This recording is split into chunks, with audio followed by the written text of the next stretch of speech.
আসসালামু আলাইকুম ফ্রেন্ডস, সবাই কেমন আছেন? আশা করি সবাই খুব ভালো আছেন। রুমার রান্নাঘরে নতুন একটা রেসিপিতে সবাইকে স্বাগত জানিয়ে শুরু করছি আজকের রেসিপি। তো ফ্রেন্ডস, আমার আজকের রেসিপি দেখে আপনারা বুঝে গেছেন নিশ্চয়ই। তো চলুন শুরু করা যাক আজকের রেসিপি।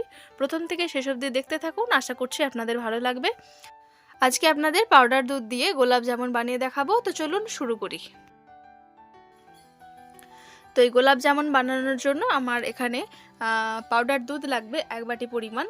আমি এখানে নিয়ে নিচ্ছি 1 বাটি পরিমাণ বা 1 কাপ পরিমাণ। 1 কাপ পরিমাণ পাউডার দুধটা নিলাম, আর এরই হাফটা নেব ময়দা, আর হাফ চামচ পরিমাণ দেব আমি এখানে বেকিং পাউডার। এবার শুকনো উপকরণগুলো খুব ভালোভাবে মিশিয়ে নেব, আর তারপরে এর মধ্যে আমি দিয়ে দেব 2 চামচ পরিমাণ গাওয়া ঘি। আপনারা গাওয়া ঘিয়ের পরিবর্তে রিফাইন্ড অয়েল বা সাদা তেলও ব্যবহার করতে পারেন। তো গাওয়া ঘিটা যদি ব্যবহার করা যায় তাহলে কিন্তু এই মিষ্টির রেজাল্টটা খুব ভালো পাওয়া যায়। আপনারা চাইলে ঘিটা অ্যাভয়েড করতেই পারেন।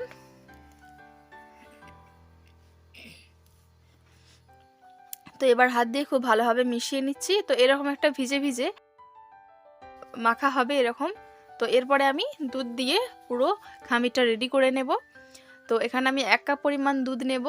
1 কাপ পরিমাণের হাফ কাপ পরিমাণ দুধ আমি এখানে দিয়ে দিচ্ছি আপনাদের বোঝার সুবিধার্থে। 1 কাপের হাফ কাপ মানে হাফ কাপ দুধ আমার এখানে লাগবে। তো খুব ভালোভাবে আমি ব্যাটারটা রেডি করে নিচ্ছি। এখন একটু নরম মনে হলেও এটা 10 মিনিট রেস্টে রাখার পরে কিন্তু খামিরটা একদম ঠিকঠাক সেট হয়ে যাবে। তো ফ্রেন্ডস, এখন আমি সুগার সিরাপ বা মিষ্টির রসটা রেডি করে নেব। তার জন্য এখানে আমার লাগবে 2 বাটি পরিমাণ চিনি আর 2 বাটি পরিমাণ পানি। তো এখানে 2 কাপও ব্যবহার করতে পারেন।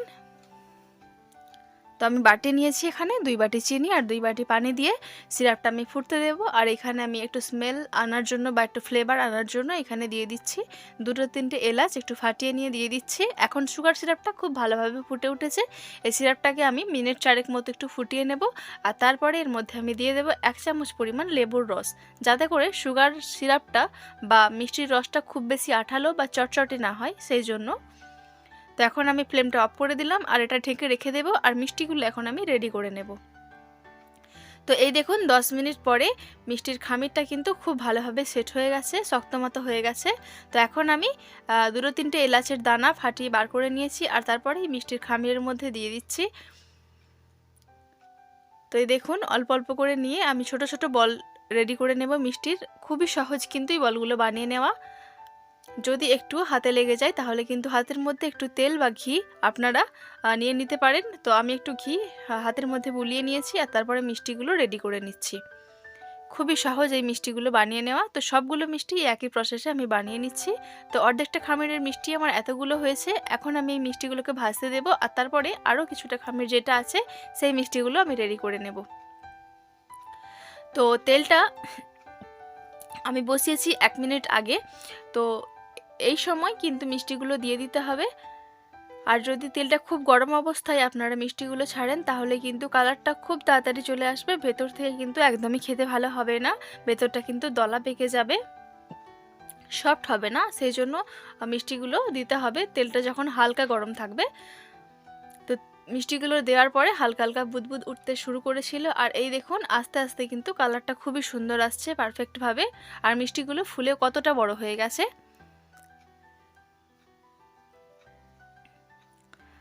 তো দেখুন মিষ্টিগুলোর কালার কিন্তু খুবই সুন্দর চলে এসেছে। আপনাদের বারবার একটা কথা বলি, যদি আপনারা এই মিষ্টি তৈরি করতে চান তাহলে কিন্তু অবশ্যই লো ফ্লেমে এই মিষ্টিটা তৈরি করবেন। তা না হলে কিন্তু এই মিষ্টির কালার কিন্তু চটজলদি চলে আসে, মিষ্টিগুলো পুড়ে যেতেও পারে, আর ভেতরগুলো কিন্তু একদমই ভালো হবে না। তো অর্ধেকগুলো মিষ্টি আমার ভাজা হয়ে গেছে। তো মিষ্টিগুলো আমি তুলে নিচ্ছি। দেখুন কালারটা কতটা সুন্দর লাগছে এখনই। তো বাকি অর্ধেকগুলো মিষ্টি আমি ভেজে নেব সেম প্রসেসে। তেলগুলো ঝরিয়ে নিয়েছি, আর সবগুলো মিষ্টি ভেজে নেওয়ার পরে আমি এখানে চলে এলাম শিরার মধ্যে মিষ্টিগুলো দেওয়ার জন্য।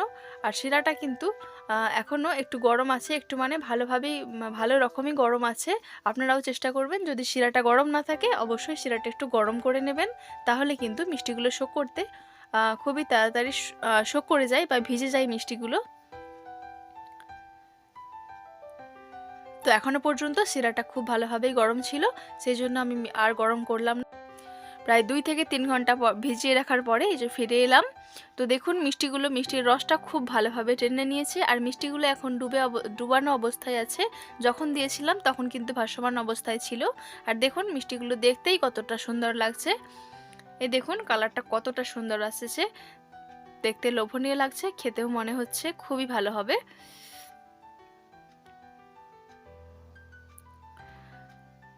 তো এই যে আমার রেডি হয়ে গেছে গোলাপ জামুন, কতটা সুন্দর লাগছে। আপনাদের একটা মিষ্টি আমি কেটেও দেখাবো যে কতটা সুন্দর ভেতর থেকেও পারফেক্টভাবে হয়েছে।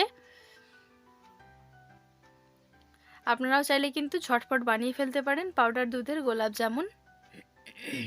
তো একটা মিষ্টি আপনাদের কেটে আমি দেখাচ্ছি।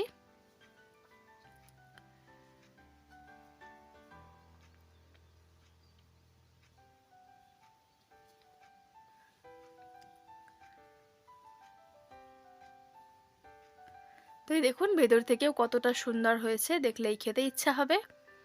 পারফেক্টভাবে রেডি হয়েছে আজকের গোলাপ জামুন। তো ফ্রেন্ডস, আমার আজকের ভিডিও এই পর্যন্তই। দেখা হচ্ছে আপনাদের সাথে পরবর্তী নতুন একটা ভিডিও নিয়ে। আপনাদের আমার ভিডিও কেমন লাগলো, যদি ভালো লেগে থাকে অবশ্যই একটা লাইক কমেন্ট শেয়ার করে দেবেন। তো ফ্রেন্ড, প্লিজ চ্যানেলটাকে সাবস্ক্রাইব করে নিয়ে পাশে থাকবেন। আপনাদের একটা সাবস্ক্রাইব, একটা কমেন্ট বা একটা লাইক কিন্তু আমার চলার পথের অনুপ্রেরণা। তো প্লিজ ফ্রেন্ডস, আপনারা অবশ্যই আমার চ্যানেলটাকে সাবস্ক্রাইব করে নেবেন। আপনারা ভালো থাকবেন, সুস্থ থাকবেন, সাবধানে থাকবেন।